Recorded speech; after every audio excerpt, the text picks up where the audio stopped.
प्रिय विद्यार्थियों, हम इससे पहले भोर और बरखा पाठ में पहले पद को पढ़ चुके हैं। अब यह मीराबाई का दूसरा पद है। आइए इसको हम समझते हैं।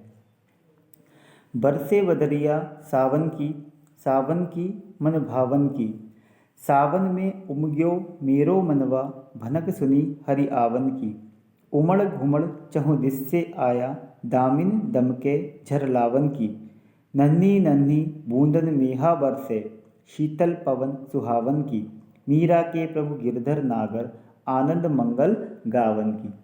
अब जैसा कि पाठ से स्पष्ट होता है कि भोर और बरखा, भोर वाला जो पद हमने पहले पढ़ लिया था, अब दूसरा है बरखा। बरखा का तात्पर्य होता है बरसात। और हम इसके कठिन शब्दार्थ देख लेते हैं।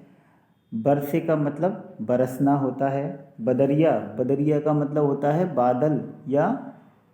बादल या कोई घटा।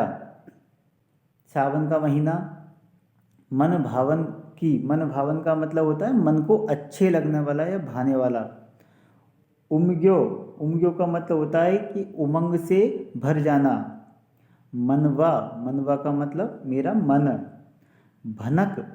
भनक का तात्पर्य है समाचार या आभास होना या खबर मिलना। हरि का मतलब कहाँ किससे लिया गया है? श्री कृष्ण भगवान से। आवन की यानी आने की।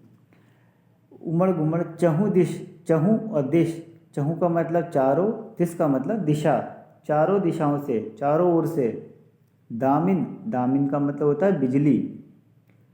दमके का मतलब होता है चमकना, बिजली चमकती ना, उसको कहते हैं दामिन दमके। झर लावन की मतलब वर्षा की झड़ लगती ना बरसात में, लगातार जो बारिश होती रहती है उसको हम कहते हैं झर लावन की अर्थात लगातार बारिश होने वाली। मेहा बरसे का मतलब होता है बरसात होती है। शीतल पवन सुहावन की, सुहावना का मतलब अच्छा, सुहावना। आनंद, मीरा के प्रभु गिरधर नागर, और आनंद मंगल का मतलब कल्याणकारी जो होता है, गावन का मतलब गाती हैं। तो इस प्रकार से हमने देखे कि इसके कठिन शब्दार्थ हैं। अब हम इस पे अर्थ पे चलते हैं। चलिए देखते हैं। बरसे बदरिया सावन की मन भावन की। प्रस्तुत पद्यांश में मीराबाई द्वारा रचित है और भोर और बरखा पाठ से लिया गया है। इसमें मीराबाई ने सावन के महीने में वर्षा होने पर अपनी मनोस्थिति का वर्णन किया है। मीराबाई कहती है कि सावन के महीने में हो रही वर्षा से मेरा मन आनंदित हो गया। सावन की मन भावन की अर्थात जैसे ही सावन के महीने में बारिश हो रही है तो मेरा जो मन है वो आनंद से भर गया है। सावन में उमग्यो मेरो मनवा, सब तरफ से जो है जब मेरा मन जो है उल्लास से भर गया है। भनक सुनी हरि आवन की अर्थात जैसे ही मैंने श्री कृष्ण के आने का समाचार सुना है तो मेरा जो मन है वो उल्लास से भर गया है।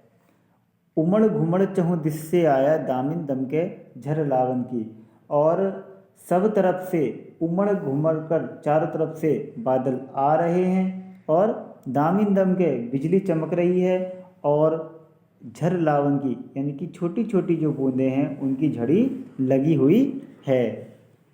नन्ही नन्ही बूंदन मेहा बरसे, छोटी छोटी बूंदों के रूप में बारिश हो रही है और शीतल हवा चल रही है। शीतल पवन सुहावन की अर्थात शीतल हवा चल रही है। और जब मैंने श्री कृष्ण की बात सुनी आने की तो मेरा मन और भी गदगद हो गया, उल्लास से भर गया। मीराबाई कहती है कि मीराबाई मेरे प्रभु तो गिरधर नागर हैं, अर्थात वे तो बहुत जो श्री कृष्ण भगवान है, नागर का अर्थ वैसे चतुर होता है, तो मेरे जो गिरधर हैं वो तो नागर हैं और यह समय उनके आने की खुशी में मंगलकारी और कल्याणकारी गीत गाने का है। धन्यवाद।